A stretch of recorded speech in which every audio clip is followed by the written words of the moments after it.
But first to Galloway, and a pottery celebrating not one but two royal connections.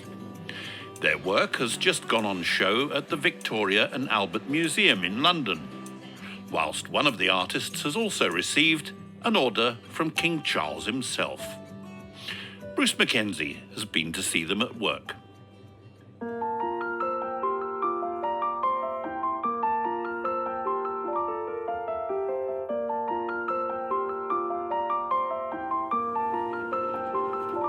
They might work in one of Galloway's most rural studios, but pottery made by Hannah McAndrew and Doug Fitch travels across the globe. And now it features in the permanent collection of one of the UK's most iconic museums. They were each invited to make a piece for the V&A Museum in London after being recognised as experts in their craft. It's kind of bigger than we could ever have dreamt of. You know, you go and visit, and we've visited that place so many times. Spent so many hours looking at pots and cabinets there. And you sort of think, oh, crikey, it'd be amazing to have a pot in here, but never actually think that that's something that is likely to happen. So, yeah, it's phenomenal and sort of surreal. I would hope it's a reflection of the time and dedication that we put into doing what we do. Spent years and years working, being potters. The type of work they do dates back years too. In fact, to prehistoric times. It's known as slipware, and it's a style that fascinates this creative pair.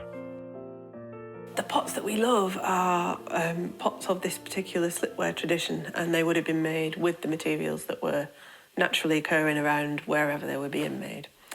And I love those colours. That palette just really suits me. So we did try and stick to that palette and do as much as we can with that very basic palette of materials. And a slip is a liquid clay. It's a clay in suspension. So we have 4 different colours of slip that we used to form the decoration on the pots. Hannah and Doug work side by side in their garden studio, but each has their own style and their own particular techniques. It's a slow process, from working the clay, drying, decorating, glazing, and firing at over 1,000 degrees Celsius over several days. For Doug, the work indulges a passion which goes back more than 4 decades. When I was a school kid, I was 11 years old, and my headmaster was a very well-respected archaeologist. And I joined the School Archaeological Society. He would take us out in the school minibus on a Sunday afternoon, and we would go to ploughed fields, which had been the site of medieval potteries, and pick up medieval pottery sherds out of the ploughed fields. Take them back to school.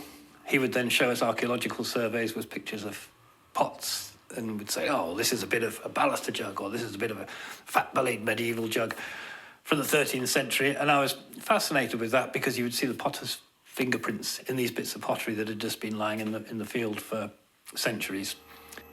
And then he left, and I left that school. Didn't think anything more about it till I was 18 and enrolled in an art foundation course wanting to be a painter, and then got disillusioned with that, so hid in the ceramics department and got the pottery bug then, really. Although each has their own specialism, it's clear this is a creative partnership which has pushed both Hannah and Doug's work forward. I wouldn't be here doing this today if it wasn't for, working with Hannah. I mean, she's an extraordinary woman and an extraordinary potter, so, I can talk to Hannah and she doesn't just start yawning. We both get it, and we spend a lot of time, or certainly before we had the little ones, we would spend a lot of time in museums looking at old pots. So, yeah, it's a shared passion, really. We talk about it all the time. We wake up and we talk about pottery. We make pots all day and we laugh and cry. Laugh when it's good and cry when it's terrible. And then we talk about pottery until we go to sleep. It's a bit dull, really, but, we're happy.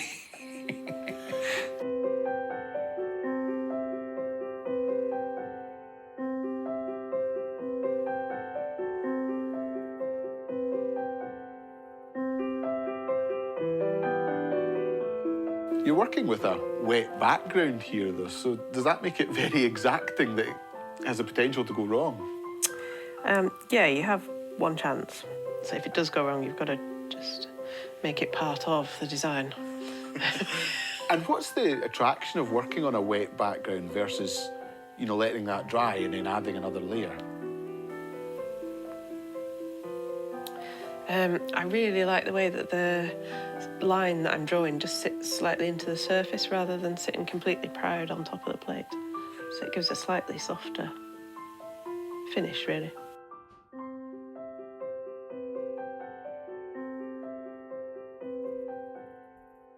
And last question I have to ask you, because I've just spotted that what you're working with here, is that a bicycle inner tube? It is.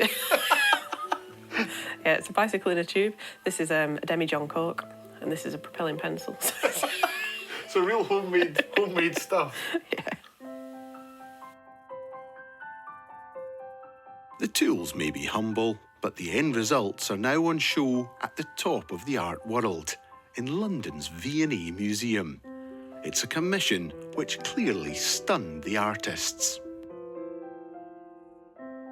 Mind-blowing, really. It's a really strange thing.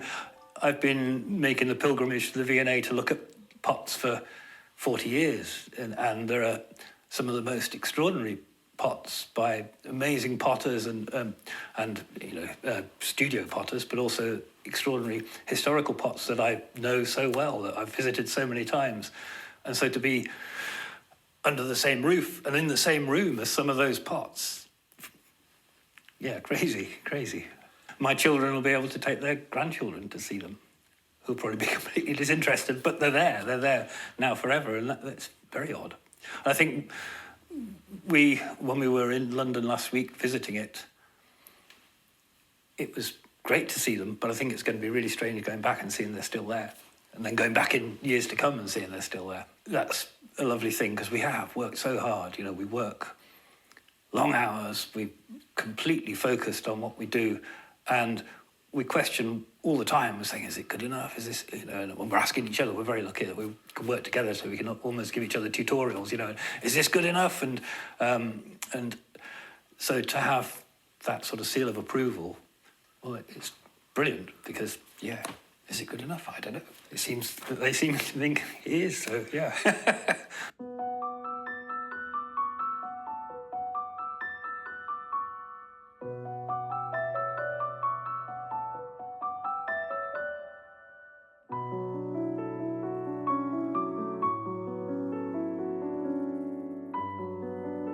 And the Victoria and Albert Museum is not the only royal connection here. Hannah's work has also been requested personally by the current king. Yeah, I've been asked to make some plates to mark the coronation for King Charles. So there's one at Balmoral at the moment, and he's asked for some more to go into Dumfries House and Highgrove. Yeah. How does that feel? Yeah, again, surreal. It's quite strange to think that somebody has, you know, that you see on a pedestal, has knowledge of who you are and what you're doing tucked away in a shed in the middle of Galloway.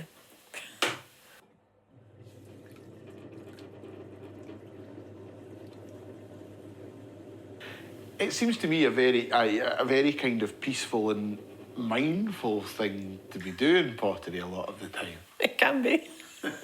It's not always. There's a bit of swearing goes on, is there? Some things might get thrown occasionally. Generally, you can only really be thinking about what you're doing.